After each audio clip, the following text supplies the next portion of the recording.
Shalom, shalom. First and foremost, I want to give all honor and glory to Yahweh by Shem HaMashiach, Yahweh Shai. And I'm going to do this lesson titled, Just Do Good. And I'm going to start with Romans chapter 7, verse 12. And it reads, Wherefore the law is holy, and the commandment holy, and just, and good. So this is Apostle Paul. He's saying the law of God is what's holy. The commandments of God is holy, and it's just, and it's good. From there, I'm going to go to the book of James.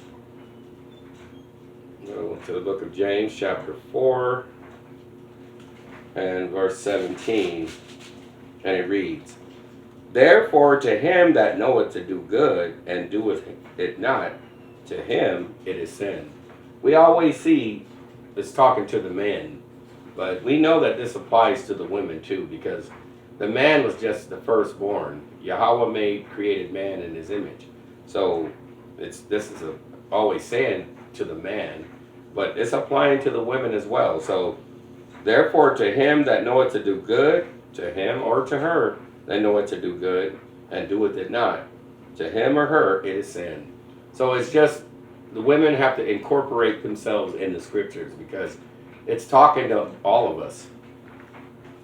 And from there, I'm going to go to the book of Romans. The book of Romans.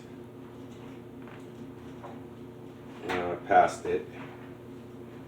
Book of Romans, chapter 6, and verse 23. And it reads, For the wages of sin is death, but the gift of Yahweh is eternal life through Mashiach Yahweh Shai our Lord. So we know when you go to work and work a job and go all week, you're going to get paid for you're going to get wages for working. You're going to get paid for going there all week long and toiling and sweating. But when you're doing wrong, this is what Yahweh is telling us. If you keep doing wrong, he says, for the wages of sin is death. And from there, I'm going to go to the book of Hebrews. And I'm going to go to chapter 10, and I'm going to read from verse 26 to 27, and it reads, For if we sin willfully, so if we're sinning willfully, you don't want to sin willfully. Once you know to do good and you do it not, it's sin. So you don't want to do it willfully. Let me start over for it, verse 26. For if we sin willfully, after that we have received the knowledge of the truth, once you receive the knowledge of the truth, there remaineth no more sacrifice for sin. So he's letting us know, once you know to do it, you don't want to do this willfully. Verse 27, But a certain fearful looking for of judgment and fiery indignation, which shall devour the adversaries. So a fiery indignation is Yahweh's righteous anger. That's what he's talking about. This is going to be his righteous anger going to get all the people that are against him. Adversaries, that's everyone that's him. And from there, I'm going to go to the book of, back to Romans. Romans chapter 2. And I'm going to read verse 11 through 13. And it reads, For there is no respect of persons with Yahweh.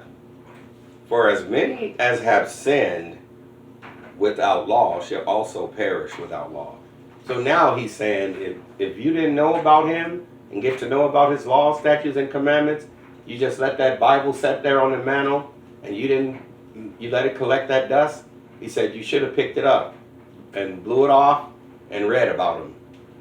Let me read verse 12 again. For as many as have sinned without law shall also perish without law. And as many as have sinned in the law shall be judged by the law. And the ones that are saying they know they're Yasharallah, they're Israel, and they're saying they know him, but they don't want to do what he's saying, they don't want to keep the laws, he says you're going to be judged by the law. And then verse 13, For not the hearers of the law are just before Yahweh, but the doers of the law shall be justified. So the ones that are doing, that's why James was saying we have to be doers of the word and not hearers only, deceiving our own self. So we got to make sure we're doing these things. And from there, I'm going to go to the book of Exodus. Go to Moses, his writings. Exodus chapter 2. And I'm going to read verse 24 through 25. And it reads, And Yahweh heard their groaning, and Yahweh remembered his covenant with Abraham, with Isaac, and with Jacob. We know that Jacob's name was turned to Israel. He wrestled with the angel. Everybody knows that story. His name was turned to Israel. In verse 25, And Yahweh looked upon the children of Israel, and Yahweh had respect unto them. So he had respect unto them. Well, just in the other chapter of Romans, it said there's no respect of person with Yahweh. So if he's having respect unto them, this is talking about the ones that are being obedient to the law, statutes, and commandments. And we're going to prove it with another witness. We're going to go to the book of Colossians. Go to Colossians. Past Colossians. And I'm going to read chapter 3, verse 24 through 25. And it reads, Knowing that of the Lord you shall receive the reward of the inheritance, for you serve the Lord Hamashiach Yahweh Shai. Verse 25, But he that doeth wrong shall receive for the wrong which he hath done, and there is no respect of person. So I know at the Sunday churches they would always say, God has no respect of person. They wouldn't read this whole verse. They would just say that little part of it. But this is actually what he's saying. But he, verse 25 of Colossians 3, But he that doeth wrong shall receive for the wrong which he hath done, and there is no respect of person. So that's, if he's having respect to you, that's because you're being obedient. Those are the ones he has respect unto. And from there, I'm going to go back to the book of Romans. Back to Romans. And I'm going to go to chapter 3. And we're going to read verse 1 through 4. And it reads, What advantage then hath the Jew? So what advantage is for us being his chosen people, being the Jews? Or what profit is there of circumcision, being set apart and got the laws, statutes, and commandments from Moses when he came down from Mount Sinai and Horeb? Verse 2, Much every way chiefly, because that unto them were committed the oracles of Yahweh. Because we were the ones given those laws, statutes, and commandments. Verse 3, For what if some did not believe? Some people they don't want to believe that we're the people of Yahweh. But they're starting to see it now. Now they're starting to see that their fathers have inherited lies, vanity, and things where there is no profit. Verse 3, let me read that again. For what if some did not believe? Shall their unbelief make the faith of Yahweh without effect? Verse 4, Yahweh forbid. Yeah, let God be true, but every man a liar. As it is written, that thou mightest be justified in thy sins, and mightest overcome when thou art judged. See, we're going to be justified in our sins if we're speaking these oracles, like he said in 1 Peter 4:11. If any man speak, let him speak the oracles of Yahweh. If any man minister, let him minister with the ability that Yahweh gives. So if you're doing that, then you're going to be justified. And from there, I'm going to go to the book of Isaiah. Isaiah chapter 55. And I'm going to read from verse 6 through 9.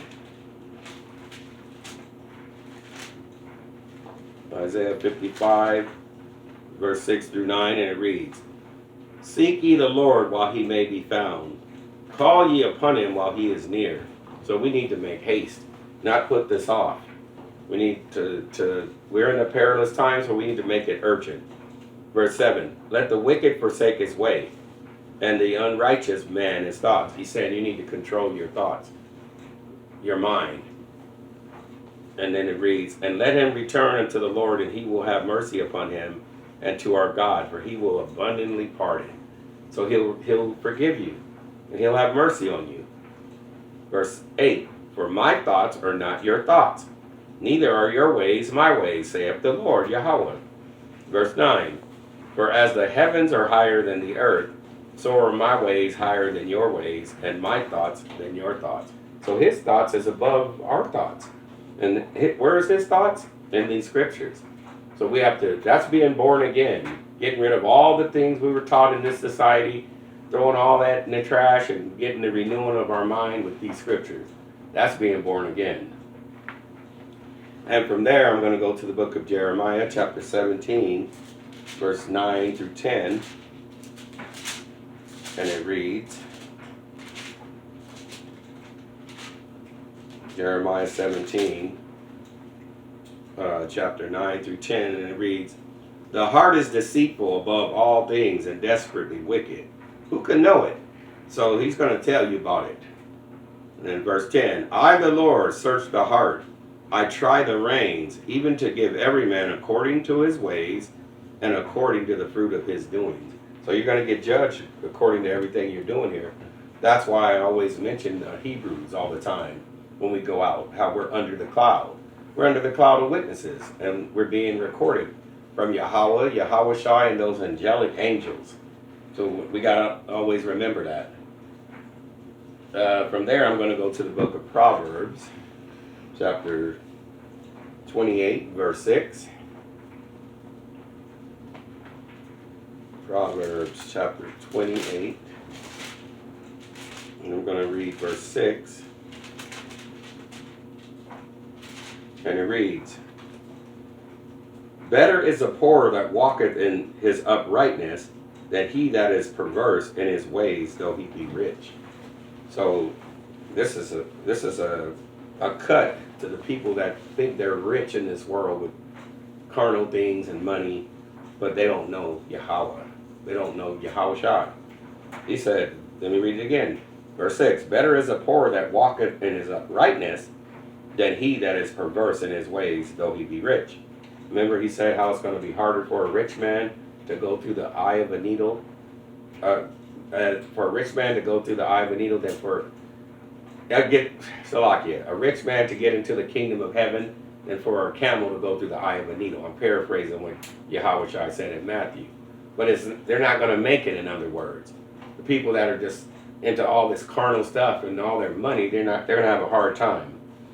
And from there, I'm going to go down, stay in Proverbs 28, verse 9, and it reads, he that turneth away his ear from hearing the law, even his prayer shall be an abomination. It's a filthy, wicked act to him, and he's not going to hear it. He doesn't want to hear those prayers. If it's someone that's being wicked, he's not going to hear it. And now I'm going to go to the book of John for another witness about how he doesn't listen. He doesn't listen to those sinners. John chapter 9 is a popular one, and 31, and it reads, now we know that Yahweh heareth not sinners, but if any man be a worshiper of Yahweh and doeth his will, him he heareth.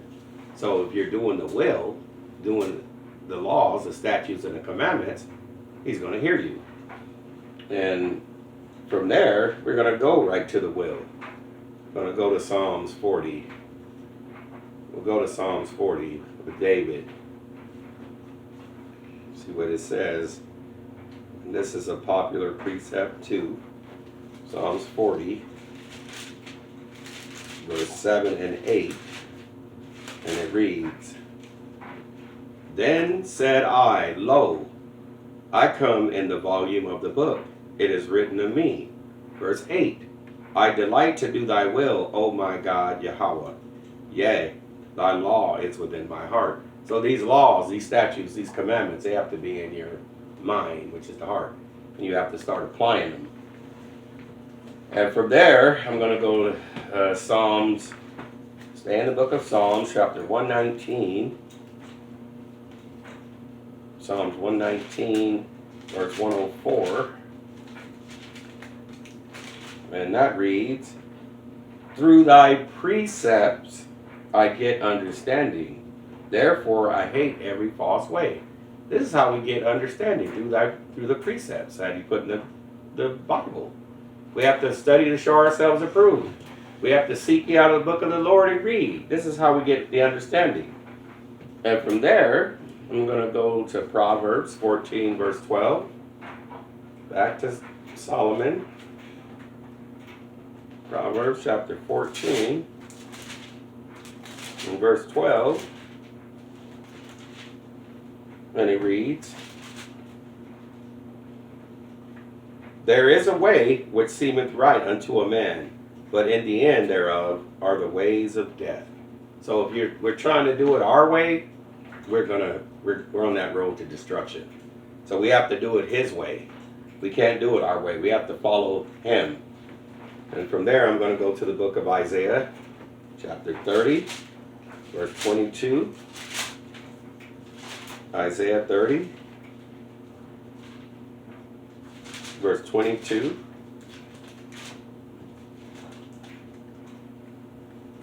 Salakia, Isaiah 30, verse 20 through 21.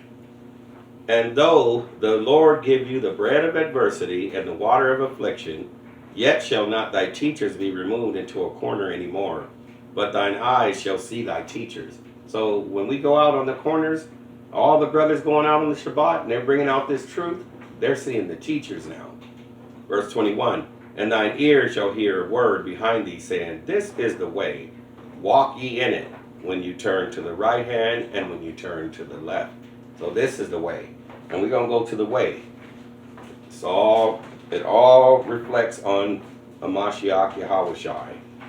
Go to John 14, and everyone knows this precept. John 14, verse 5 and 6. And it reads, Thomas saith unto him, Lord, we know not whither thou goest, and how can we know the way? Verse 6, Yahushai saith unto him, I am the way, the truth, and the life. No man cometh unto the Father but by me. You're not going to get to the kingdom of heaven without going this way, the way he laid it out in the scriptures. You don't go this way, he's saying you can't get there. And from there, I'm going to go to the book of Psalms, back to Psalms, chapter 119, and I'm going to read verse 105. Psalms 119 and verse 105, and it reads, Thy word is a lamp unto my feet and a light unto my path. So we know that Yahushua is the light of the world. He said, anyone that follows me shall not walk in darkness, but shall have the light of life. So we just have to follow him, because he is the lamp. But we have to follow the lamp. And that's why I always say we got to follow the lamp. He's a lamp. He's a lamp unto our feet. And from there, go to Proverbs chapter 3, verse 5 through 6. Proverbs 3, verse 5 through 6. And it reads, Trust in the Lord with all thine heart, and lean not unto thine own understanding. So we don't need to try to figure it out. We need to follow, like he said, my thoughts are not your thoughts, nor our ways his ways. And then it reads in verse 6, In all thy ways acknowledge him, and he shall direct thy paths. So we got to just keep acknowledging him and following him. Now I'm going to go to Apostle Paul in Romans 30. Romans 3. Romans 3, verse 30 through 31. Romans 3. And verse 30 and 31. And it reads, Seeing it is one God, which shall justify the circumcision by faith, and circumcision through faith. So the ones that are set apart, that's supposed to be keeping the laws, he's going to be the one that justifies us. Verse 31, Do we then make void the law through faith? So do we throw away the laws because we just have our faith? He said, God forbid. Yea, we establish the law. So this is Apostle Paul saying that we have to establish the law. So this is a cut to all the Sunday churches saying we don't have to keep any of the laws. And then from there, I'm going to just jump over to Romans 2 and read verse 12 to 13. For as many as have sinned without law shall also perish without law. And as many as have sinned in the law shall be judged by the law. For not the hearers of the law are just before Yahweh, but the doers of the law shall be justified. So we have to go back to this to make it clear that the ones that are being doers of the word, that are keeping the laws, those are the ones that are going to be justified. And from there, I'm going to go to Proverbs, back to Solomon in Proverbs chapter 17, and I'm going to read verse 15. Proverbs 17, verse 15, and it reads, He that justifieth the wicked and he that condemneth the just, even they both are an abomination to the Lord. So if you see a brother or an akwat going off, don't jump on their side. Just you need to reprove, rebuke. You need to do the things he said, but don't justify him, because he said, let me read it again. He that justifieth the wicked and he that condemneth the just, even they both are an abomination to the Lord. So you don't want to condemn the just person, and you don't want to justify the wicked. You don't want to do that. That's what the Lord is saying. And from there, I'm going to go to Leviticus chapter 11. I'm going to close with this one.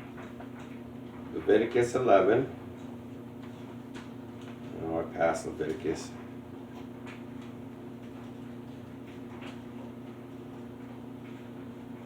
Leviticus 11. And I'm going to read 43 to 45.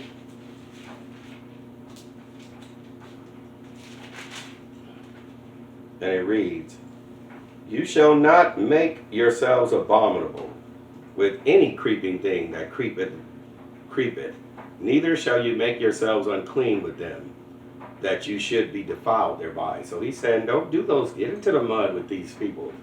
He said, just keep yourselves pure.